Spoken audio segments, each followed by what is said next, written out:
আরে এই সময় কাজে মেয়ে লিমা ফোন দিল কেন? ম্যাডাম একদম চুপ চুপ ম্যাডাম, একটা কথাও বলবেন না, আপনি চুপচাপ থাকেন আর এই রুমে কি হয় না হয় সবকিছু দেখে যান, ঠিক আছে ম্যাডাম? আচ্ছা ঠিক আছে। ফোনের ভিডিও কল হাইড করে ওয়ালপেপারটা সেট করে দিছি, এবার না কেউ কিছুই বুঝতে পারবে না, তাড়াতাড়ি যাই। আরে লিমা, তুই উপরে কি করিস? না ম্যাডাম, এই যে এগুলো একটু পরিষ্কার করতেছিলাম ম্যাডাম, এত নোংরা হয়ে আছে না এর জন্যই। আচ্ছা, আমি তোকে আগেও বলছি না যে যখন আমি রুমে থাকি না তখন আমার রুমে আসবি না? হ্যাঁ ম্যাডাম, সেটা তো কইছেনই, কিন্তু এত নোংরা হয়ে রয়েছে না, মানে কেমন জানি লাগতেছে, এর জন্যই আমি পরিষ্কার করে দিছি ম্যাডাম। আচ্ছা, পরিষ্কার করছিস তো ভালো কথা, আমাকে তো ডাক দিবি যে ম্যাডাম আপনার রুমে যাবো কি যাবো না, না বলে হুটহাট করে দরকার জিনিসপত্র থাকতে পারে না, এগুলো কি চুরি করে দান্দা নাকি? সি ম্যাডাম, কি কইতেছেন আপনি? আপনার বাসায় কতদিন ধরে কাজ করতেছি ম্যাডাম, ভুল হয়ে গেছে, প্লিজ মাফ করে দেন। সব ঠিক করা হয়ে গেছে? হ্যাঁ ম্যাডাম, সবকিছু ঠিক করা আচ্ছা হয়ে ঠিক গেছে। আছে, যা। আচ্ছা ম্যাডাম। আসল জি ম্যাডাম, কোন নেক্সট টাইম ঠিক আছে আমার অনুমতি ছাড়া যদি আমার রুমে আসিস না তাহলে আমার শাশুড়িও তোকে বাঁচাতে পারবে না, একদম বাড়ি থেকে না লাত্তি মেরে বের করে দেবে, বুঝতে পারছিস? আচ্ছা আচ্ছা ম্যাডাম। যা। যাই হোক, একটা কাজ করি, নয়নকে ফোন দিই, আমার শাশুড়ির মা তো বাড়িতে নাই, অফিসে গেছে, আসতে আসতে তো বিকাল হয়ে যাবে, কাজ করি নয়নকে ফোন দিই। হ্যালো জান, কোথায় আছো তুমি? এক কাজ করো তো, তুমি তাড়াতাড়ি আমাদের বাসায় চলে আসো তো। না বাবা, শাশুড়ির মা তো বাড়িতে নাই। আর বোকা, এই টাইমে কেউ বাড়িতে থাকে নাকি? আচ্ছা আচ্ছা আচ্ছা ঠিক আছে, তুমি তাড়াতাড়ি চলে আসো। ওকে ওকে, বাই। যাই হোক, নয়ন চলে আসতেছে, ওর জন্য একটু ওয়েট করি। আর কাজের মেয়েকে তো একদম চুপ করে রাখবো, কিছুই বলতে পারবে না। বেবি, আরে চলে আসছো? হ্যাঁ চলে আসছি। আসতে আজকে অনেক কষ্ট হয়েছে জানো, সেজন্য আজকে আমি পাঞ্জাবি পরে চলে আসছি যাতে কেউ বুঝতে না পারে আমি কোথায় যাচ্ছি, সবাই ভাববে আমি অন্য কোথাও যাচ্ছি। আর আমার না এইভাবে প্রত্যেকটা দিন লুকিয়ে লুকিয়ে আসতে আমার একদম বিরক্ত লাগে। তুমি এক কাজ করতে পারো না, যা কিছু গুছিয়েছো এইটুকু নিয়ে আমার কাছে চলে আসো। হ্যাঁ, তুমি কি পাগল হয়েছো নাকি?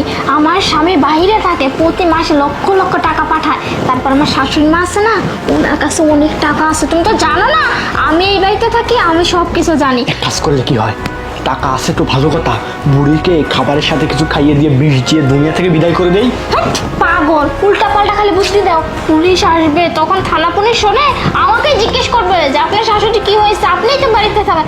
না না, এইসব করা যাবে না।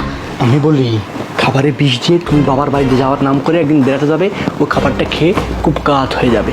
আর তাছাড়াও আজকে আমার কাছে বেশি সময় নাই, সেইটা আমরা পরে চিন্তা করবো, এখন যে হ্যাঁ কাজে তুমি আসছি। ঠিকই বলছো, এইসব কথা এখন বাদ দাও তো।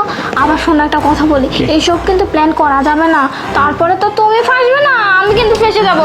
এই দেশে থাকলে তো ফার্স্ট বই দেশ ছেড়ে চলে যাব আমরা, যা কিছু আছে গুছিয়ে নিয়ে একদম বিদায় চলে যাবো অন্য দেশে। Okay. যা করছে নে। তার মানে আমি অফিসে চলে আসাই আর আমার চোখের আড়ালে এসব চলে বাসায়, আমার ছেলে বিদেশ থাকে আর আমি এত কষ্ট করতেছি, না তো এগুলা সহ্য করার মতো না, আমি এখনই দেখতেছি কি করা যায়।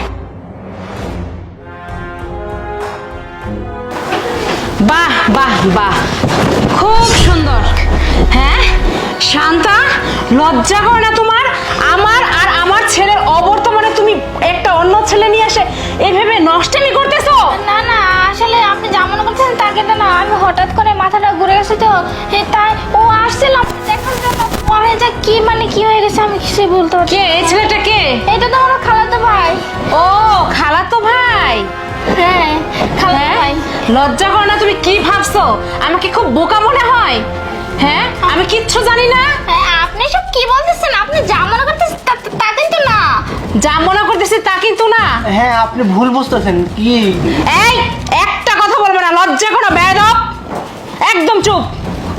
লিমা আমাকে অনেক দিন যাবত সব কথা বলতেছে কিন্তু আমি বিশ্বাস করি না, আমি চাইছি ওর কাছে প্রমাণ, সে আজকে প্রমাণ রাখছে। ওই দেখো পিছন তাকা, ওই দেখো ওয়ালপেপারের সাথে ভিডিও কল ওইখানে সেট করা, এটার মাধ্যমে আমি অফিস থেকে বসে সব কিছু দেখছি। হ্যাঁ, তোমাকে আমি কি দেই নাই? তোমাকে আমি কখনো ছেলের বউ হিসেবে দেখি না, নিজের মেয়ের মতো দেখছি। আর এতটা পরিমাণ বিশ্বাস ছিল তোমার প্রতি আমার যে তুমি এই ধরনের কাজ কখনোই করতে পারবে না। আমার ছেলে কি দেয় নাই, দিনের পর দিন, রাতের পর রাত মাথার ঘাম পায়ে ফেলে কষ্ট করছে। কার জন্য? তোমার জন্য। আমি কষ্ট করি কার জন্য? তোমার জন্য। তার বিনিময়ে তুমি এটা দিতে পারলা? এই তোমার প্রতিদান। লজ্জা করো তোমার, বের হয়ে যাও। মামা শুনে না, আপনি এইসব কথা আপনার ছেলেকে বলবেন না প্লিজ। আপনি আমার কথা চিন্তা করেন, আমি কি বলবো আমি তো কিছু বুঝতেই পারতেছি না। তোমার কিছু বুঝতে হবে না, তোমাকে জানতে হবে না। আর আমার ছেলেকে আমি আসার ব্যবস্থা করছি, তুমি এখন বাপের বাড়ি যাও। আসলে পরে ডিভোর্স পেপার সময় মতো পেয়ে যাবে। তোমাকে আমি এক মুহূর্তেও এখানে দেখতে চাই না। যাও প্লিজ, যাও।